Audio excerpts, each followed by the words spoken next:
I feel like you're going to immediately regret wearing onesies. Yeah, I'm sweating already. All right. Converse.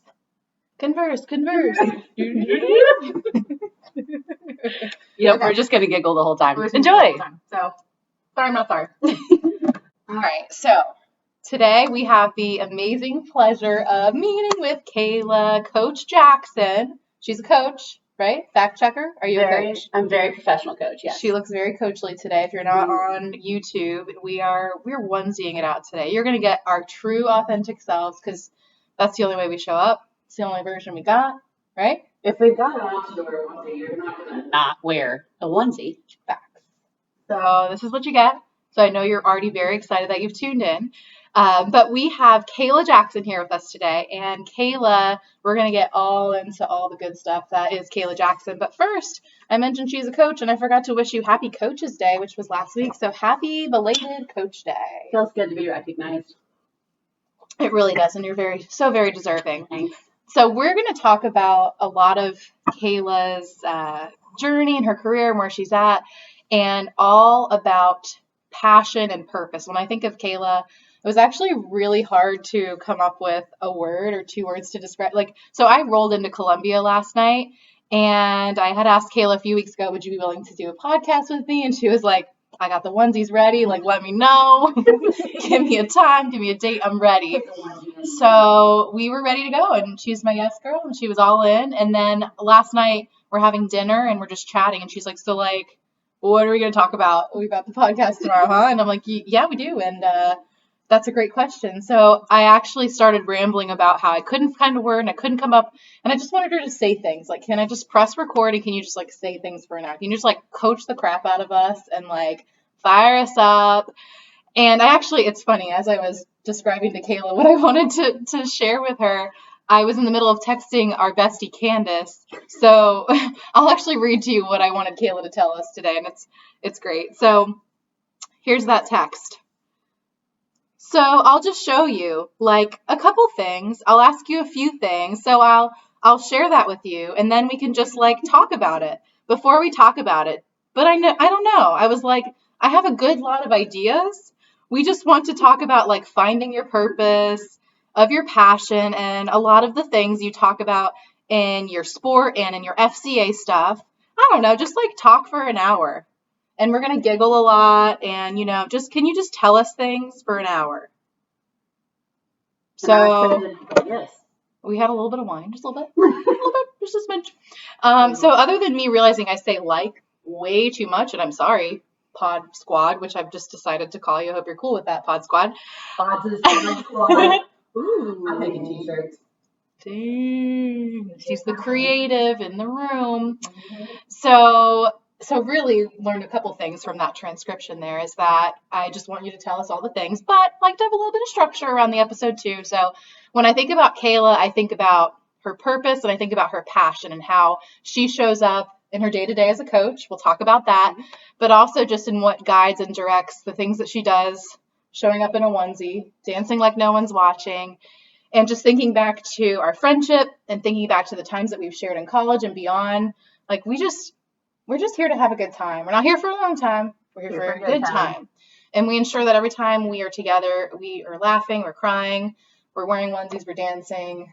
I mean, we're watching scary movies and kind of laughing the whole time or scaring each other thereafter. We do a lot of crazy, stupid stuff. We do the most. We do. Oh, we do. I like that. We truly do the most. So we'll get into all of that good stuff in just a second here. Before we start, though, just in case you've been living under a rock and you've never heard of Coach Jackson, I don't know how that's even possible. I don't know. But just in case. It's not it's easy to miss me. She's pretty recognizable in the crowd. Mm-hmm. So just in case you've never heard of Coach Jackson, I praise her glory all the time on my socials, and she's my girl. But so Kaela, I'm going to start by asking you this question. We're going to have a little bit of fun here to let the group get to know you. Okay? So Kaela, give me who's your it's funny, when I say celebrity crush, I know you're kind of like me where you're not going to say an actor, you're going to be a speaker or a coach, or who's your figure that you're I will fangirl the crap out of this person. Who's that for you? Honestly, it would be Suey List. in our sports industry. She is an 11-time national championship coach at UCLA. And every time I talk to Sue, you leave feeling like I can do anything. And she's just so about empowering other people. And to me, that's just like, it's exactly what we're put here to do as coaches: empower young women, make them better people, and make them believe in themselves that they can do and serve a higher purpose. And every time I hear Sue talk, I'm like, oh my gosh, every talk she ever does, look her up. She's incredible. I will praise her to the cows come home for sure. That and Dolly Parton, because she's amazing. I mean, she really does care about people. That's fantastic. And she's got big hair, and she's awesome. Bigger personality. Bigger personality. Tennessee girl. Her Tennessee will start to come out during this interview. Don't you worry. Yeah. So we got Dolly, we got Sue and Quist. Let's say that you are getting on the elevator and the doors open, and guess who's in the elevator? Sue and Quist with Dolly Parton hair. No! I'm the best of both worlds. First of all, I would say, I love your hair. It's full of secrets. I love it. And then I would be, what was the question? Now I'm freaking out. Okay, so what would I do? So you're in the elevator, and you're actually going to the 80th floor because it's the best number there is, obviously. Yeah. And we can be fancy in our hypothetical situation. So you're going to the penthouse suite. Classy broad. Okay. Classy broad, and you are in the elevator with Sue. And if you had to give an elevator pitch, we've all had that school assignment where you have to do the elevator pitch. Mm-hmm. What would you share with Sue during that time? We don't like dead air. We don't like awkward elevator rides. So what would you tell her about who you are, what you do, what's your passion? Yeah, I would say, first of all, I'd probably scare her a little bit, because that's my personality. Like, if I like you, I get awkward. So that's a big compliment. So just know that if I get really awkward in front of you, it's like my highest of praise. But I would say, oh my gosh, Sue and Quist, I cannot wait to talk to you. I have so many questions. Let me tell you something though. The reason that I'm passionate about you is because you're passionate about people. I know that if you weren't coaching softball, you would still be serving your community. You would still be talking to people, and you would still be trying to make an impact. And that is what I want to do with my life. So I want to know what steps I need to take. How can I make myself available to get to your level as far as your level of impact? I want to have that ability to be able to kind of work with people. And I would just kind of basically, again, scare her, shout at her to teach me your ways, because I love you and you're awesome. That's great. But yeah, I would probably just share how excited I am and why I'm excited. I think that there's so many times that, opportunity is there, and these people are actually really cool.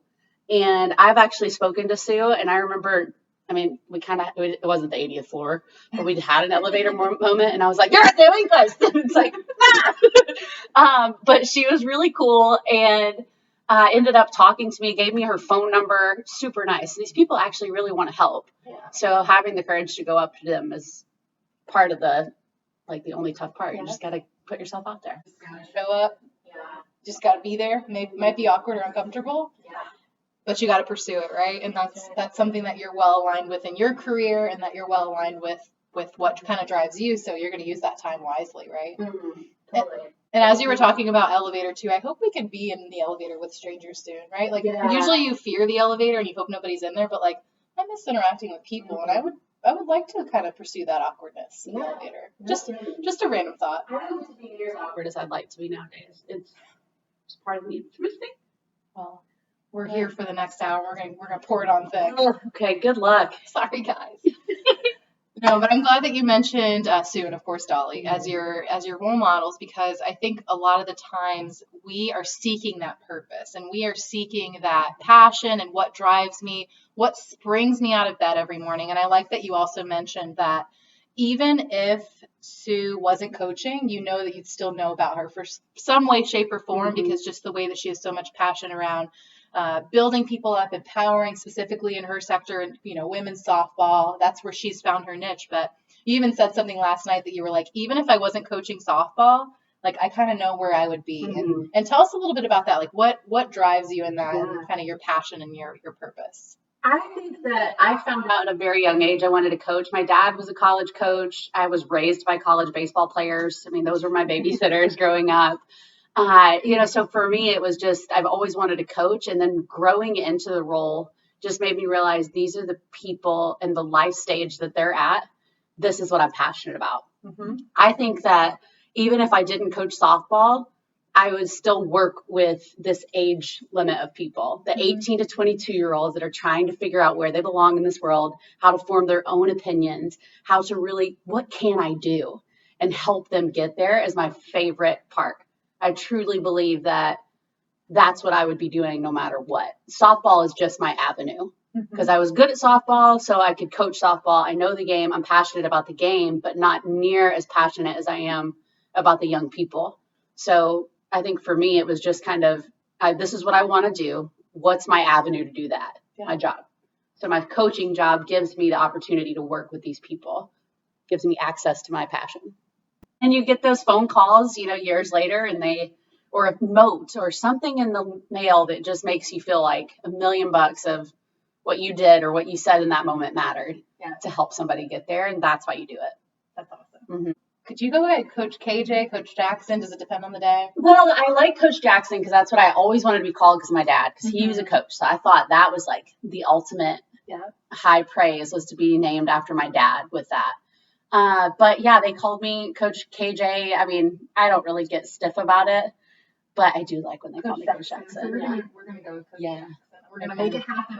Our pod squad is gonna really catch fire. Pod squad. Coach Jackson. You need air horns. That's why I brought you. There you go. Sorry, to find out this way.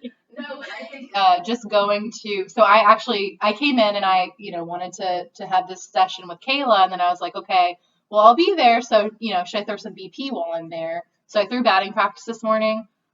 I still got it. Don't let her gas me up. I do not. I'm like, I have my arm covered, but I'm like all bruised up because I just have horrible mechanics. If you have to ever try to do something, you should try it and you should keep doing it because I felt so alive. I was like, it hurts, but I feel so alive that I'm not going to be able to move my arm tomorrow. But that's not the point.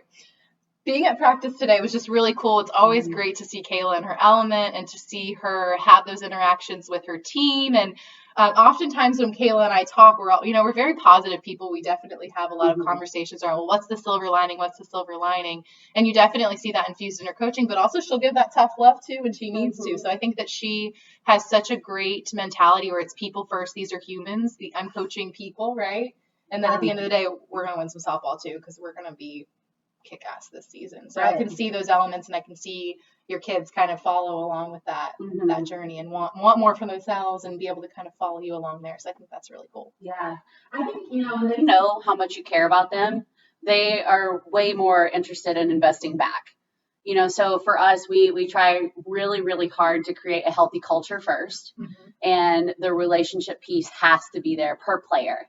So with you as a coach, you cannot be tough on them until they respect and know that you care. There's a quote in coaching, they always talk about it, of just people don't care how much you know, they care how much you care. So you can be the best softball knowledge, sport knowledge person in the room, but if you don't know how to relate to somebody, people aren't really going to feel connected to you to buy into what you're trying to coach or sell. Any of that. If you have to be able to show some passion and your belief in them for them to want to reciprocate that into what they're doing. Absolutely. Absolutely. It's leading with that passion that you have to help others and also being able to keep your eyes on that focus of these are people at the end of the day and I'm going to be able to help them get to something great. But at the end of the day, you're just so focused on what that passion is. And I think that's something that when I talk with Kaela and why I wanted to have her on this podcast too is because I think a lot of us crave that passion, right? It's like, oh my gosh, sometimes I have a hard time. Maybe I'm at a job that I don't like, or maybe I've reached what I see as my limitation in my career, and I'm trying to find out what's next. And I think a lot of the times we kind of hone in on a purpose being like a title or a role or a function. My purpose is to be the CEO of my hotel company. That's not a purpose, right? That's a goal. Right. It's good to have those goals, but how would you define purpose? Like what would that mean to you? When I think of purpose, I think of identity. Right. So if you have a title and this is your job title, and if I let that be where I put all of my worth, that is exhausting because no amount of money is going to make you feel like you achieved a purpose because you feel like, I should have made more this year. I should have done this, or I should have gotten promoted and I didn't. And your value goes down every time certain goal doesn't get met right away. And I think it's more of like, I have to be able to know that this is my goal and this is where I'm going, but I have to know who I am and where I'm at. And if I can say at the end of the day, I was a kind person, I listened, I was compassionate, and I communicated well. Okay, that's where my identity lies. For me as a Christian, I think of my identity in Christ. So for me, no matter what any of you guys say about Gamecock softball and their offense and how bad they are, what the heck was that coach thinking sending her home? If I hang my hat every single day on what Twitter and Facebook and all the trolls say about sports, because people get crazy with sports, like they get nuts, lose their minds. They're so brave, you know. We're gonna send a pod squad for them. Yeah, man, I got a squad now. But I think it's really one of those things is I can't let that be my identity. My identity is that I am a woman of faith. I'm a child of God, and what He says about me is most true. So that's where I kind of draw my purpose from, of where my motivation's coming from. For me, it's that. Because if I don't, it's one of those things that this career path is exhausting because you're not going to win every game. And if your value goes down every time an 18 to 22-year-old throws a bad pitch, you are just setting yourself up, right? Or if that kid is living and dying on it. And what kind of example am I setting for my players if I get this bad, right? And I let this be my identity. Now, that being said, because I know my players are going to call me out on this, I hate to lose. So I do need like my 7 hour of like, I'm mad and I want to win and I'm very competitive. So don't get me wrong. It's not about being soft about it. It's more of just like, I can't live and die by that. So when you talk about your purpose, you got to think about your own self-worth and your identity, and what you do is not who you are, especially if you're supposed to lead, right? So if I'm supposed to lead and I'm so fragile that every little thing bothers me, every little bump bothers me, how am I supposed to lead? Mm-hmm. So I really need to be better at all times of realizing like, it's not about me, right? This is about my job. This isn't about me. Yeah. So separate the two, that I don't have to be on all the time either. I can be me and I can work through my process and get to my goals in the time that they're supposed to be there, right? Yeah. So goals are a separate thing from purpose and identity.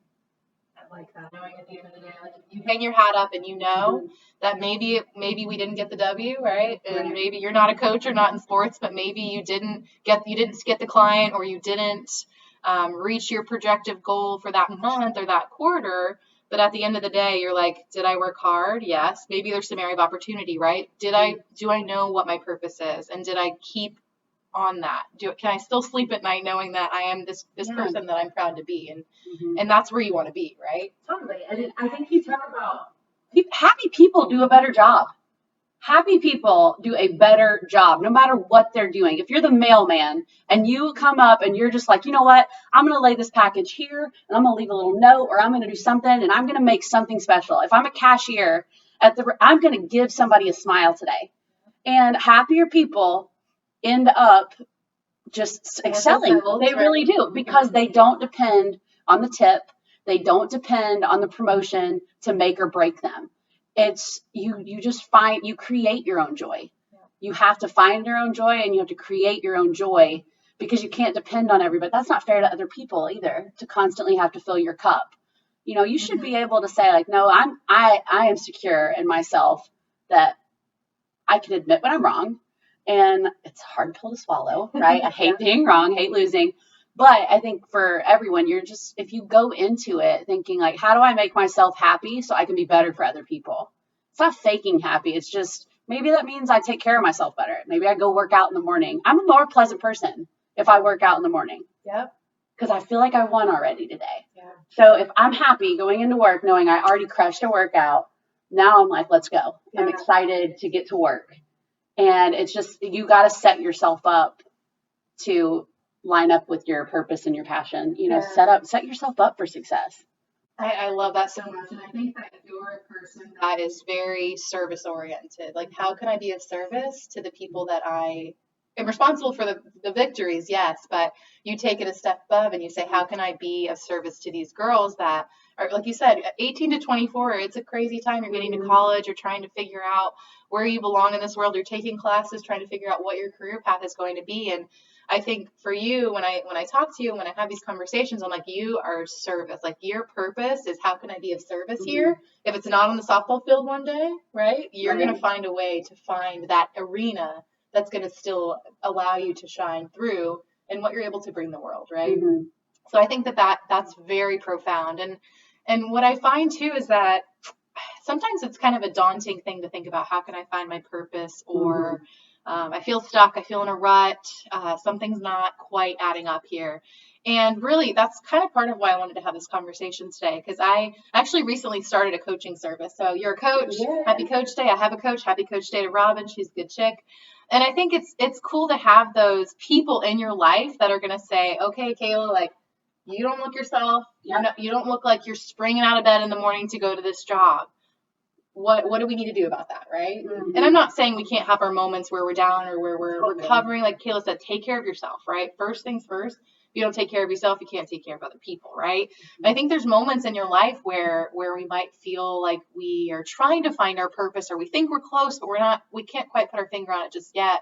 And I had a coaching call this week where she was like, well, what's your purpose? And I was like, I want to be of service. And she's like, great. What does that look like? And I was like, oh, I started this podcast, and she kind of like led me on this road to come up with like a purpose statement. And I wrote it down. I feel, very powerful about that, because sometimes it takes questions, it takes self-discovery, and we don't often allot that time to say, I'm going to like sit on this for a few hours and write some notes. So I actually came up with some questions today. So I was doing some research around the process of kind of finding your purpose, and the process of maybe refinding it if you've lost it, and really kind of sparking that to life again, because it's throughout life, we're going to have those moments where we have to remind ourselves, right? I had to play this podcast recording again to remind myself where I was at when I was so excited about something, because maybe it fizzles out and you're not really feeling it anymore, right? So I found this article that I came across, and it had some really great questions about some questions to ask yourself to either remind you of your purpose or help you find something that maybe you're going through that corn maze, right? In the spirit of Halloween, going through the corn maze, trying to find that purpose. So I'm going to position this on Kaela and ask her a few questions on her kind of mindset when it comes to some of those things that spring her out of bed and get her going and get her excited. So I love this one, Kaela. So what makes you forget to eat? And when I say that, you guys maybe have had that day at work, or that day when you're out and about, and all of a sudden it's like 3:30 p.m. and you forgot to eat lunch. And it's because you're like, holy crap, I didn't eat. Like, I'm having such a great time, or I got lost in the sauce, or whatever you call it, right? So for you, what makes you forget to eat? I look my day, Monday, Wednesday, Friday, I have my days like literally packed with players. And you would think, oh, why wouldn't you spread that out over the weeks? But I love that for 4 hours straight, I get one-on-one time with these players. And they're telling me stuff about their families, about school, about anything while they're hitting. And we're learning. And I love the light bulb moment whenever like they finally get what we're talking about. And it gets me so excited. But the fact that a player is vulnerable and that they feel safe and that they trust me with information, that is just like, I could do this all day, and I haven't eaten, and I have no clue what time it is, and I'm exhausted. By the time I get home, I'm like, my brain, wow, but I look at the clock and I'm going, how did it get to be 8:00 at night? And, some people are like, well, you shouldn't work late. And it doesn't feel like work. It doesn't feel like work, because somehow I was able to, even if I just listened, I didn't have to have some profound thought or wisdom. It was just listen to them and learn about them. And when I do that, to me, when people feel heard, they feel special. And I love being able to make people feel special. Sometimes people it doesn't take grand gestures. It's just that time. Spending time, to me, with people is more valuable than anything you could give them. Giving them your time and just showing them that you're worth every part of this. I didn't even notice I haven't eaten today, and they're like, oh, coach, we could have brought you dinner. I didn't even know what time it was, and I'm okay with that. Like, I love spending time, valued time, helping them with personal development and what they really want to do. And it's kind of cool, because I think it's given me a way to be professionally vulnerable with the players too, because I think that, nobody wants to just tell all their stuff, right? You have to be able to share. And sharing that time with them is pretty special. It's just time. Like we've spent so much time together that that's how to me is like goes by like that. You have a day where you've got players coming in throughout the day. I can picture you not being like, oh, my 3:00 is here. It's like, oh, Madison's here. Yes. Next is Mackenzie. And I feel like you're not like, you're like, oh my gosh, Madison's here. That means it's 3:00. Right. You don't really think that way. You don't think of it. It's more of this just welcome, welcome, welcome. And feeling like, oh yes, like now I get to talk to her and I want to follow up about what we talked about last week. And I want to ask, what are you doing? What steps are you taking? How can I write a letter for you? Like, what do we need to do to make you feel when you walk out this door, you're going to be like, I can do it. I'm going to go get it. And to me, it's only exhausting when you get home and realize I haven't had anything to eat today, but during that entire day, I felt so energized, And I feel like when you first started coaching, you said some of the girls would bring you to your work. They kind of made the assumption that you forgot to eat. So they really did. Legacy. It's my legacy, and they know that they know I need food because if I start getting a little hangry, I was gonna say, good thing you don't get hangry. But I do. Yeah, it depends. And but the thing is, I don't get mad. I just get quiet, and they're like, "You need food." Like, you're right. You just became my favorite player because you brought me a Snickers. It's good. Know yourself, right? I mean, I know what makes me happy. So I do try to eat for everyone's benefit, but I do think the time spent with them is just easy. It goes like that. It's awesome. That's pretty cool. Mm-hmm. I think that's such a profound question. So if you haven't ever asked yourself that, ask yourself and spend the time to answer it, because it's kind of a funny question at first, but for me, as you were saying it, I was like, man, for me, when I'm in the middle of I facilitate sessions, so I'll be maybe in a full day workshop, and there are very small windows where it's like the session's breaking, I have 15 minutes, I need to eat. And during those sessions, people come up and they either have comments about the session or they have questions, or whether they're there to say they loved it or whether they're there to say, I disagreed with something you had to say, whether it's a challenge or appraisal. I am there for it. And I might be faint by the end of the day. I'll be like, dang it, I forgot to eat. But it's those moments that I'm like, this is part of it. It's a full experience that I want to give. And I'm just so happy that they're engaged to tell me feedback, whether it's good or bad.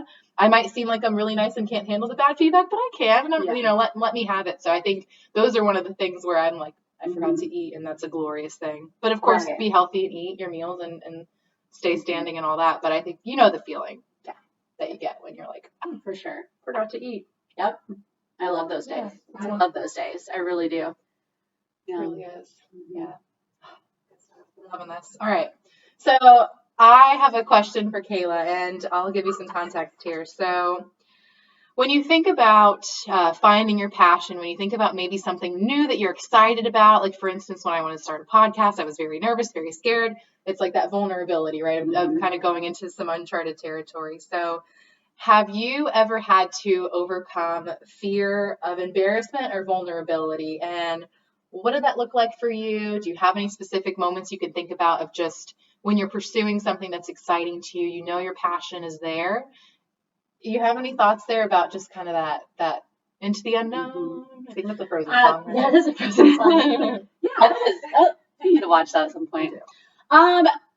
It's funny, right? When you said, I just think of my awkward moments, right? Yeah. Of anytime I wanted to meet an attractive boy, I don't know what happens to me. It's like I'm gonna high five the screen because I don't know what to do. It's like bad. So that's what made me think of that. But like I would say I had to speak at it was our convention. And I remember it was this major big room, and all I had to do was introduce a couple people. I was supposed to be the MC, kind of just kept things rolling. And I'm in a room full of legends, and I'm just looking at it like, and I literally had to tell myself, nobody cares. Nobody cares right now about you, right? They're up here. Everybody's just scarfing down their breakfast, waiting for the big dogs to come up. And I thought, you know what? Like, it's not about me. So if my ego gets in the way here, I'm going to spend the entire time sweating like I'm talking to an attractive boy, and I don't want that. So I thought, you know what? They don't care. They don't care. So I tricked my mind of like, it's not about you. And going up there and being like, you know what, guys? I just want to point out right now, this is freaking cool. And I totally geeked out in front of everybody. And I'm like, You know what? Patty Gasso's standing over there. You know what? Yeah, like, are you effing kidding me? And I'm just like, Kate Drohan, probably the smartest woman ever, is standing over there. Jackie Joseph, like, I'm naming all these people, and they're just kind of laughing, and everybody starts kind of loosening up. And I'm like, this is cool, people. This is cool. And I started doing some like fun stuff and just really just going for it. Right?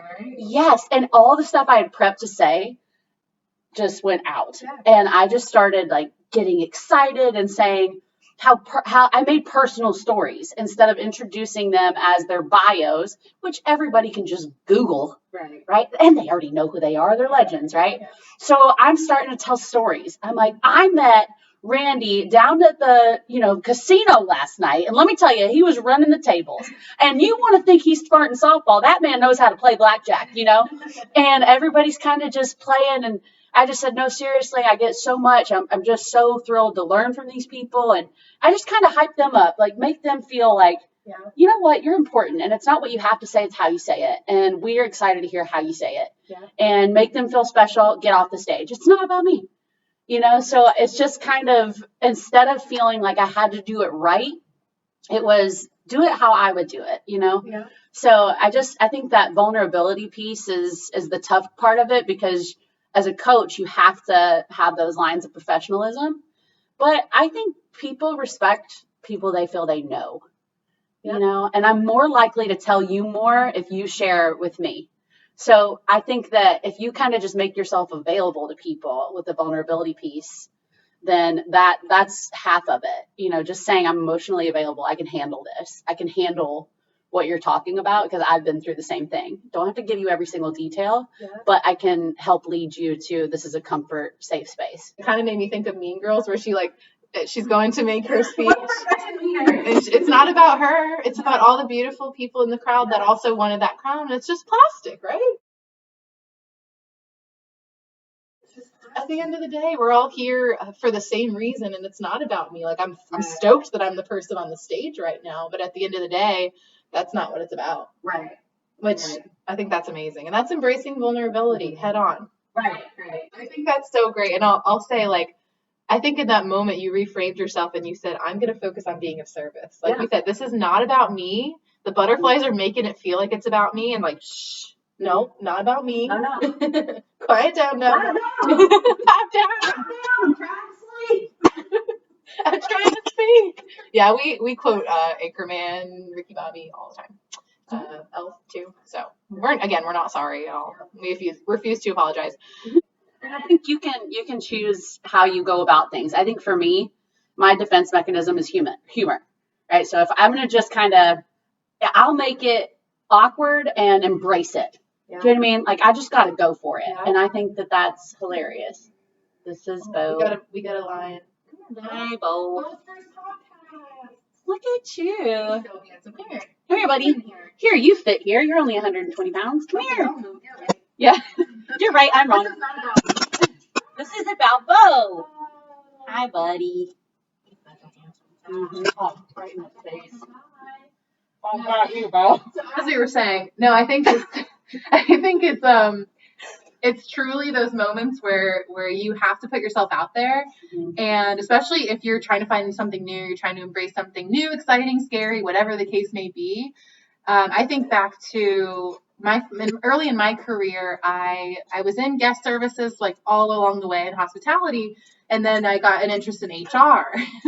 This is like it's not about you. If you can't see the YouTube, you probably want to check out the video. Also, if you're listening in on the podcast, we've got a lion on our hands. Yeah. And this is apparently Pride Rock. And we're just going with it. All right, can you lay down? Simmer down, buddy. Okay. We're back. Sorry. We're back. All right, good job, Bo. Good job. Way to make your cameo. Cameo check. So proud of you. So, yeah, so kind of back to that, like, vulnerability. I think back to, okay, I love hotels. I'm in this for the long haul, I think, but there's something missing, and there's a little different thing that I want to pursue in hotels. So I got into HR, and my first, I didn't particularly love public speaking. I didn't know where in HR I was going to go, but I went to, my leader was very aggressive in my onboarding. She's like, here you go. You're going to train trainers. You're going to do this class called Train the Trainers. And I was like, I've never been a trainer myself, but cool. Like, I'm going to go train people to train people. Awesome. Yes, I got this, right? So I get to the class, and in the very beginning, I had rehearsed and I was ready, so I thought, and I immediately started stuttering in the beginning. But I bounced back and I recovered and I carried on. And then I remember at the end where they were supposed to teach back, when I was giving them instructions, I was like, you guys heard me stutter in the beginning. Don't act like you didn't hear that. So if anybody else, is nervous, like, trust that we're all here together, right? We're all trying to be better trainers, myself included. I'm learning every day. So I think sometimes when you are vulnerable and you put yourself out there, it helps you to build that trust. And I think when you talk about your conversations with your girls, like, I didn't just like come out of the womb Coach Jackson. Like, I had to become that way, and I had to put myself out there. So I think that that's pretty powerful stuff. When you start looking at these people that we put on such a pedestal, they're human too. Mm-hmm. I'm sure that Sue Enquist got nervous her first time speaking. And what I've learned from watching these people and these amazing coaches is, if they can make it about the players or about the message that they're trying to deliver and not about how they look doing it, those are your best speakers. Those are your people who you're like, I heard that because she was real about it. Yeah. Not, we could both say the same thing odds, but if I make it personal, I'm more likely to retain that information. You've been through it, and you want to help them get through it as well. That's right. And you're keeping learning along the way. Love it. So good. So good. Got a couple more questions for you. All right. I appreciate you getting vulnerable with us. All right. I love this question. So, what is true about you today that would make your 8-year-old self proud? Please do tell. We were going over this in the car, so I don't have to say it. So I'm going to go over it. I was thinking, like, God, my 8-year-old self would be proud of me overall because I'm working in athletics. It's always wanted to do. I got to play ball and work with these incredible athletes. That was awesome. 8-year-old me is like, way to go. But 8-year-old me was probably also very disappointed that I didn't become a WWE wrestler. And wasn't performing on Monday Night Raw. And I had a lot of potential in our neighborhood. My brother was my ring, he was my ringleader, my hype man. And we used to hustle kids in the neighborhood. And I got in trouble for fighting, and we got grounded.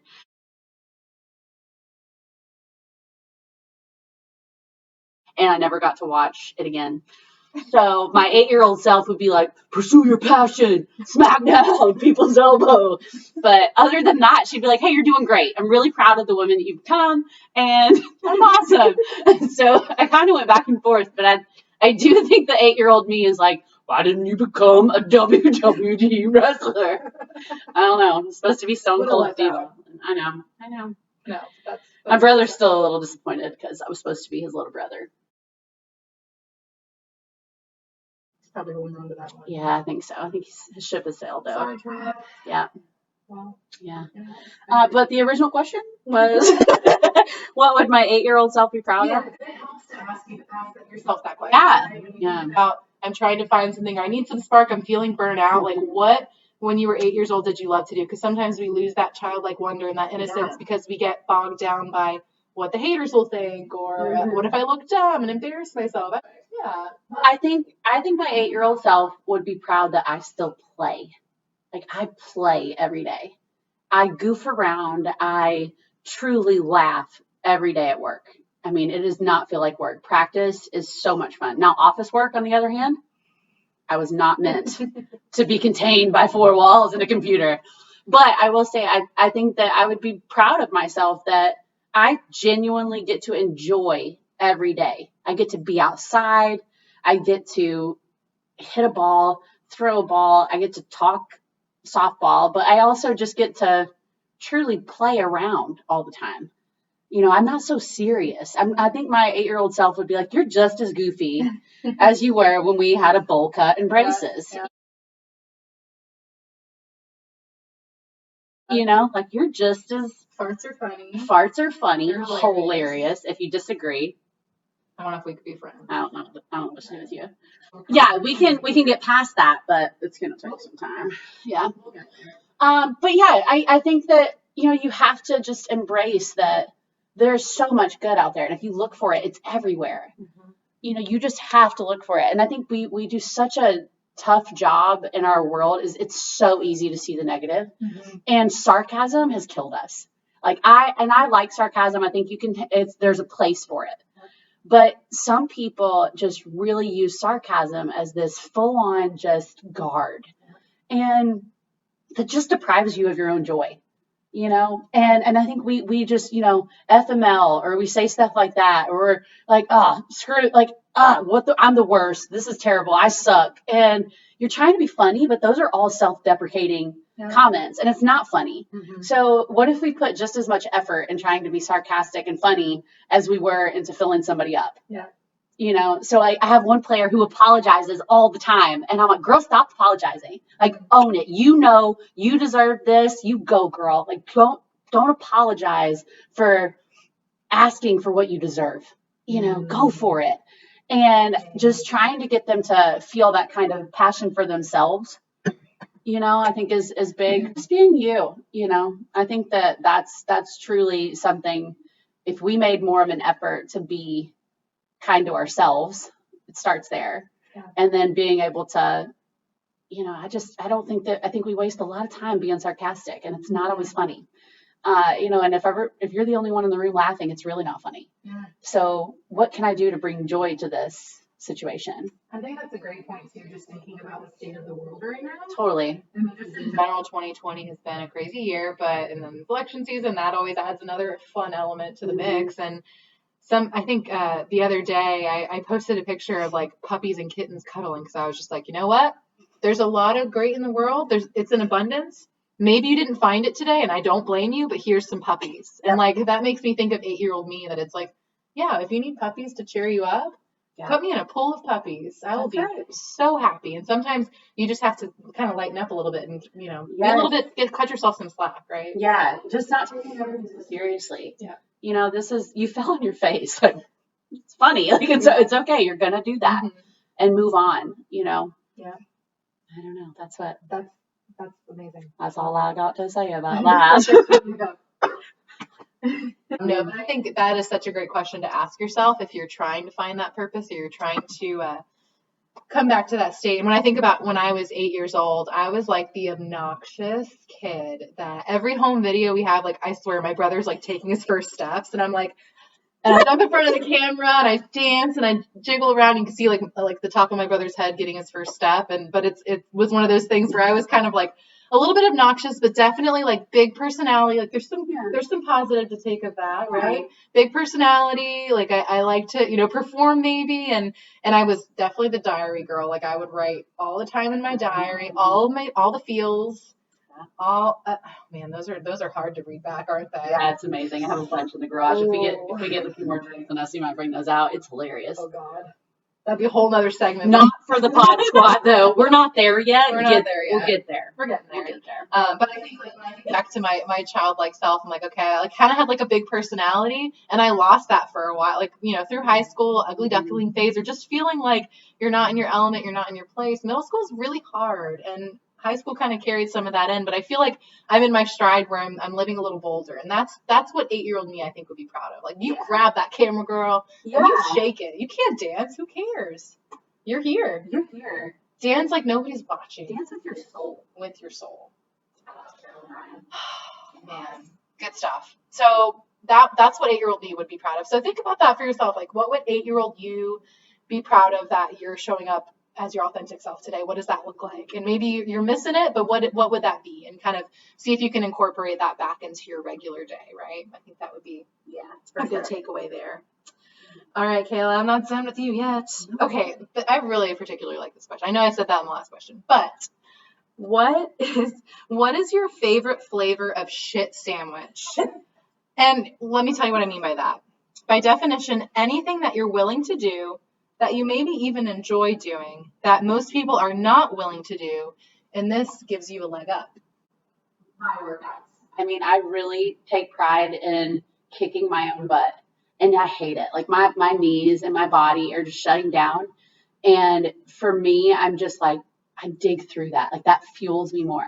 So I'll even tell myself like, oh, you think that this hurts? You think you can't go anymore? You got 3 more minutes. And I'll make myself go longer. And I think that mental edge for me, like throughout the entire rest of the day, I'm like, I can do that. I can do anything.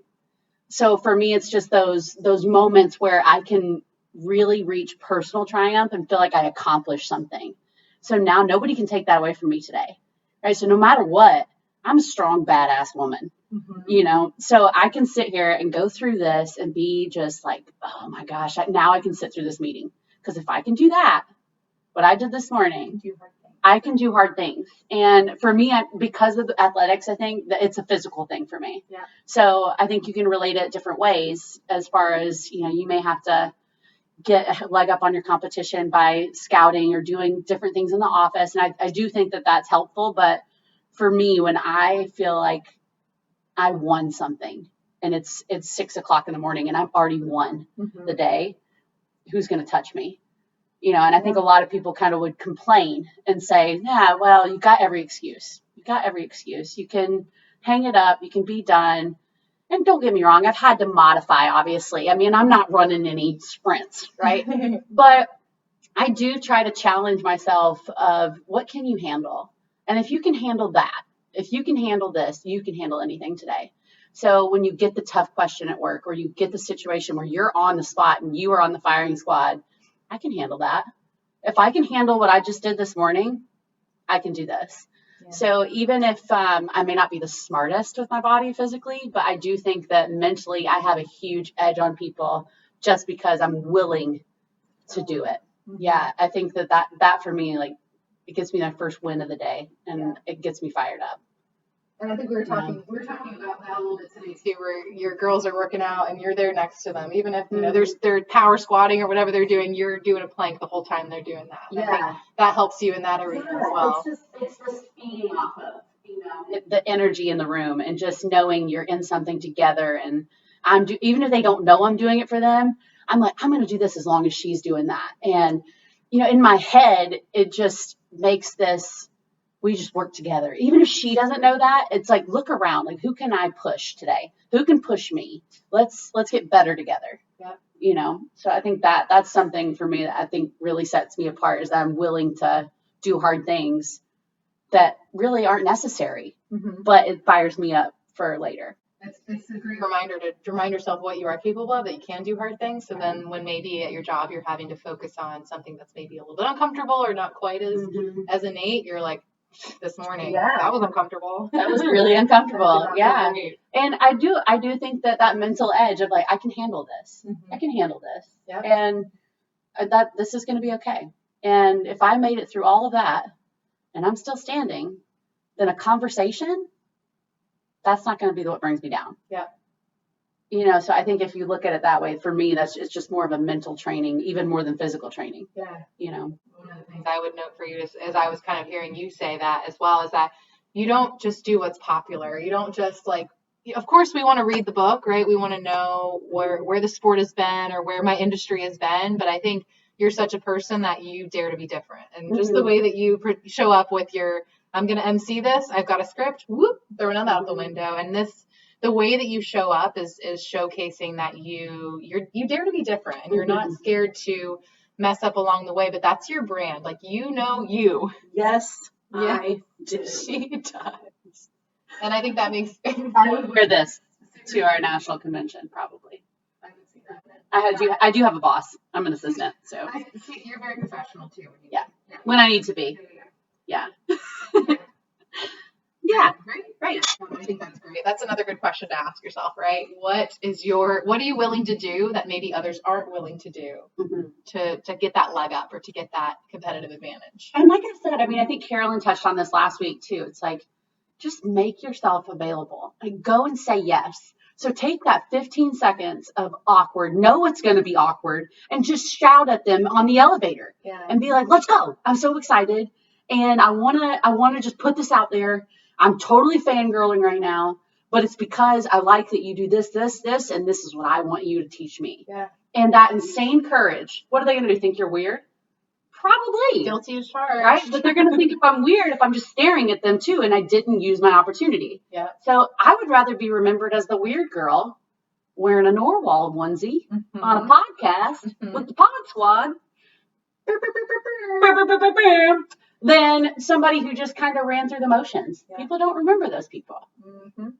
I think that's something, how do you separate yourself? Well, be you, so uniquely you that people remember that's what made her special. Yeah.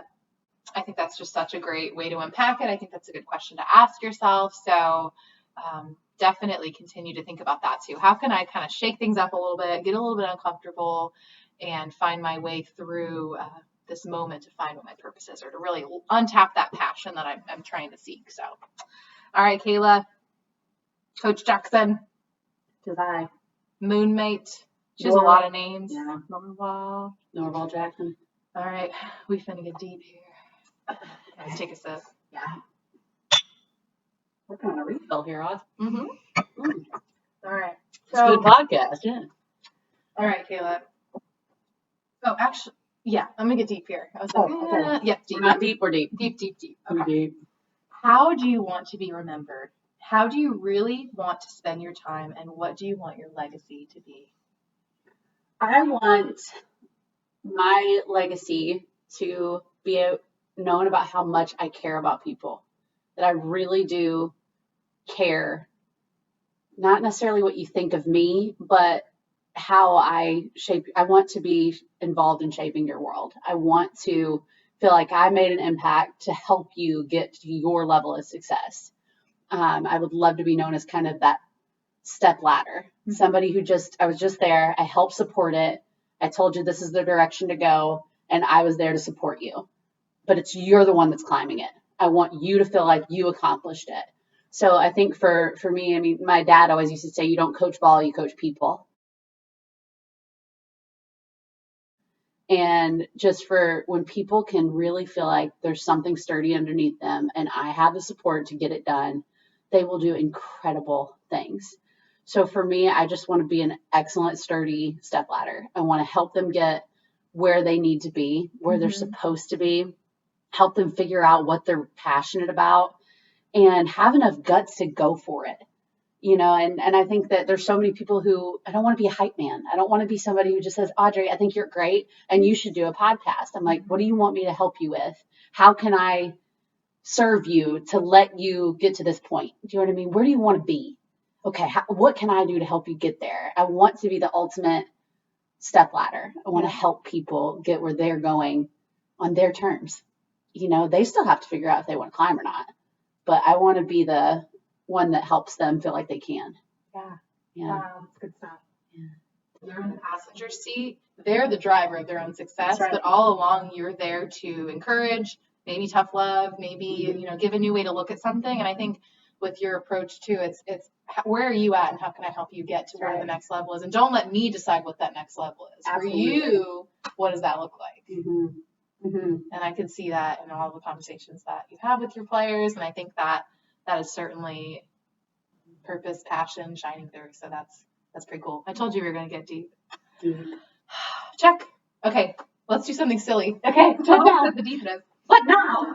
Okay, so I will say one more thing here. And the format, how we kind of close our calls out, is a little bit of rapid fire questions. And I didn't prepare you for this, but I know you saw Carolyn, so maybe you kind of have an idea of what I'm going to ask you. So it wasn't so rapid fire so far, so if we have to elaborate, it's cool, no pressure. Okay. But like, make it fast. Okay. No, I'm just kidding. Okay. Don't make it fast. What do you want me to do? Don't be wrong, okay? Okay. What are you doing to keep learning? It sounds like you have a growth mindset, and I think you want to keep growing as you're helping others grow. It seems like if you need to kind of keep that up as well, right? You kind of focus on that. So what kind of things do you do to keep growing? Are you reading anything? Are you journaling? Like, what do you do for growth?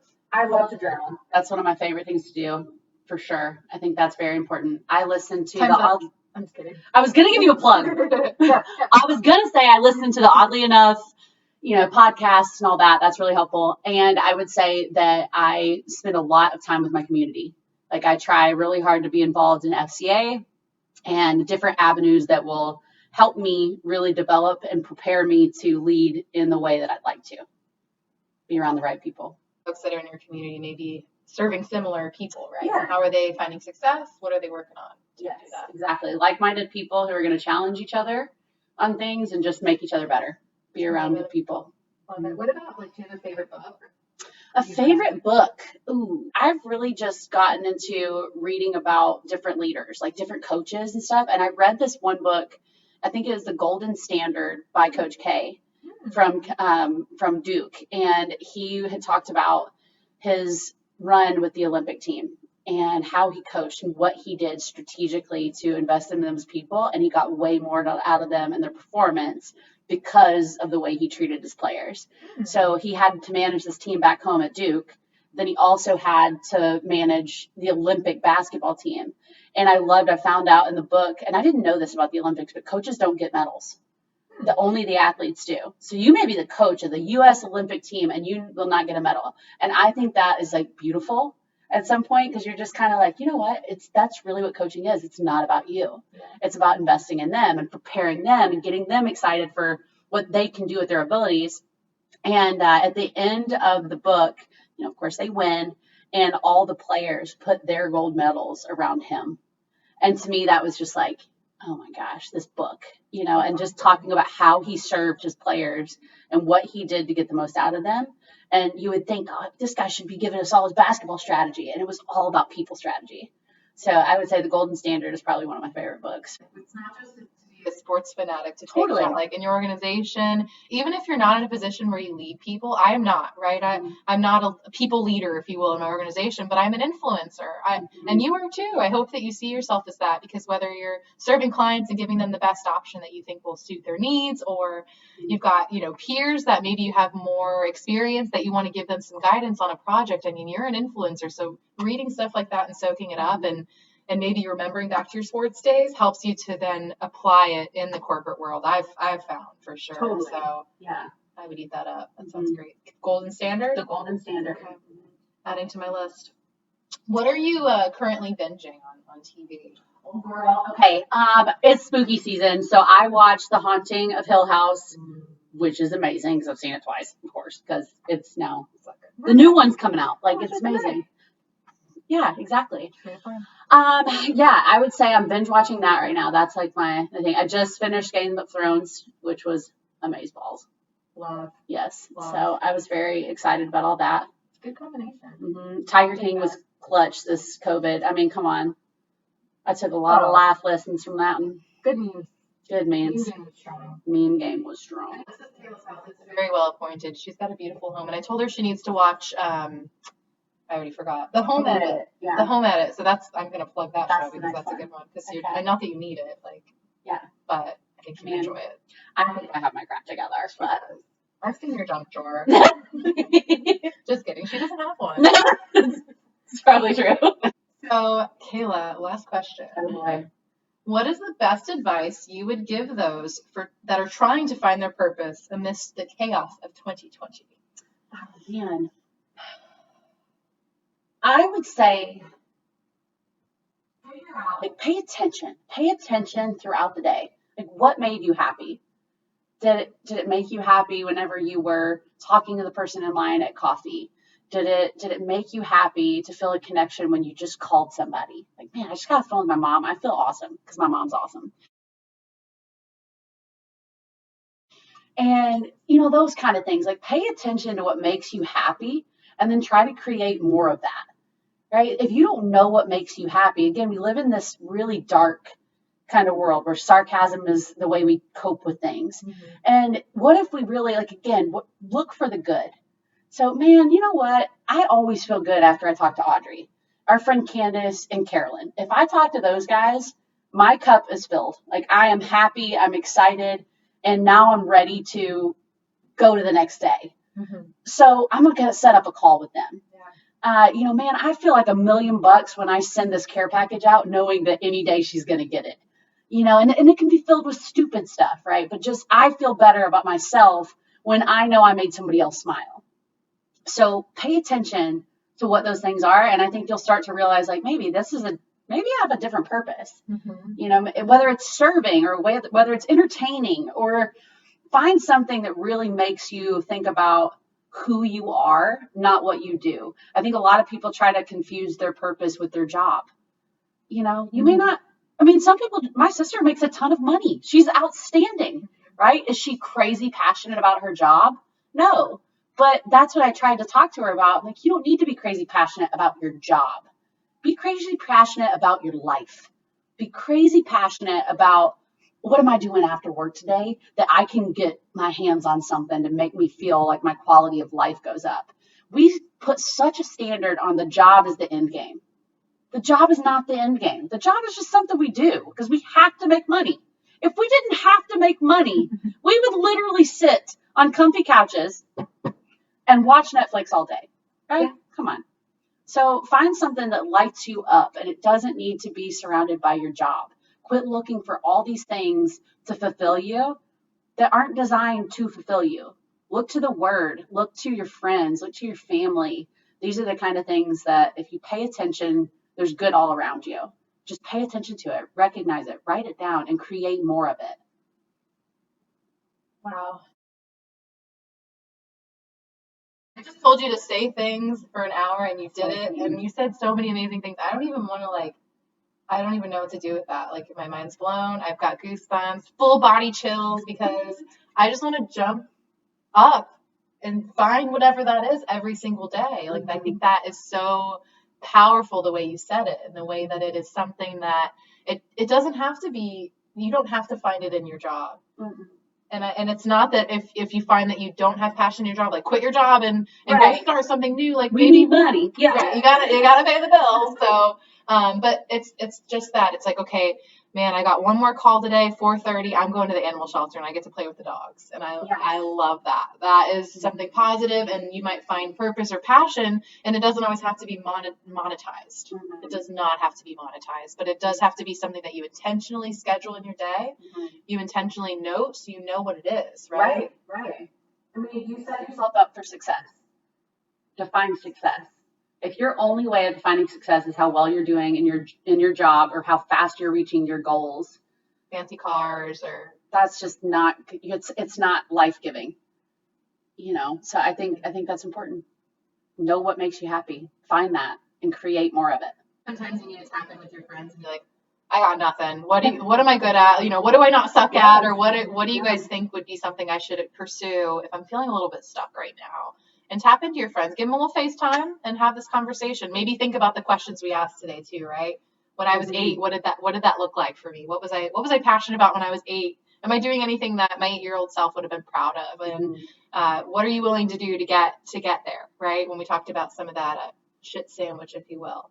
But I think some of those questions are sometimes they're painful to ask yourself, right? And you need some time to digest them. So intentionally set that time to uncover what that could be. Make notes every day, what brings you joy, and then it'll help you towards intentionally making sure that's part of your day to day, because that's what gives you life. That's what fills your cup. Yeah. Speaking of filling your cup, you know what? I think Kaela and I need a refill, and I think this is a good time to close out. Yeah. But I want to talk for like 5 more hours. But Kaela, really just so appreciate your vulnerability and your openness to have this conversation, because I think the way that you lead and the way that you show up every single day, on the field, off the field, wherever you go, if it's a FaceTime call with your buddies or checking in with your family members, I think that you are so intentionally made and you're so intentionally driven through every single day to find that purpose and passion, and to just keep reaching out to your community and making sure that you're helping them. Like you said, I love that analogy of the ladder to help get them there. So I appreciate you saying that. And I so appreciate your friendship. And I don't like to be selfish, guys. So Kaela and I have these great conversations, and I wanted to share it with you today. So I know that you enjoyed it. And I know they're going to go out and buy a Norwal onesie, as they should. Why wouldn't you? Give her commission. Yeah. Say Kaela sent you at checkout. But hi, buddy. Find your dad. On that note, there's no shame. There's nothing left to say here. Everything left. Love you odds. Pod Squad. Until next time, y'all. Cheers. Peace.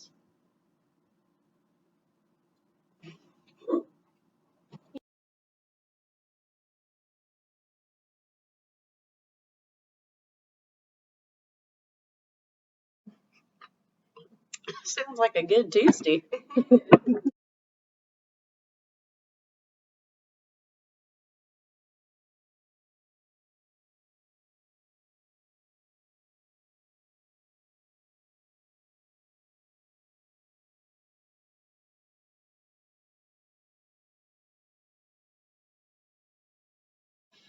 I don't know what to do with my hands.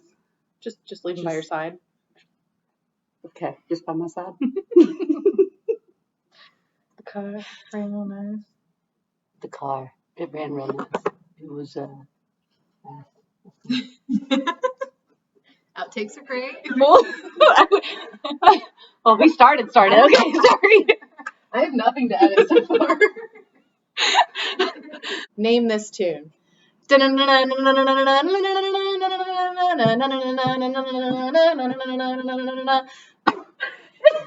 Well, now I know it's Sandstorm, which is a trademark song at the University of South Carolina. But Audrey tried to sing it the first time after I had never been to a football game, never seen anything like this. And she said, like this? Yeah, like this. So I show up. Audrey and I are going to go to the game. We've been tailgating, so we had a little fun. And Audrey just starts doing, she's like, I can't wait to Sandstorm. And she's dancing, and I'm like, what the hell's a sandstorm? And then she breaks into, which I assure you sounded more like, and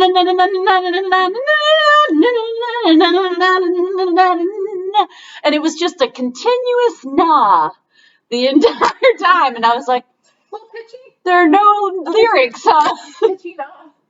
And then we get to the game, and sure enough, I realized I was spot on. she nailed it. The rest is history. So, yeah. In our defense, that was when like Spotify and Google was probably around. We had to YouTube it. Oh yeah, and I thought I could do it justice. And I still think that I did. And You probably did. haters gonna hate. Yeah. But, I mean, I appreciate, man. I thought the effort was there. Yep. As goes the alcohol. All right. Well, there it is. Bye bye.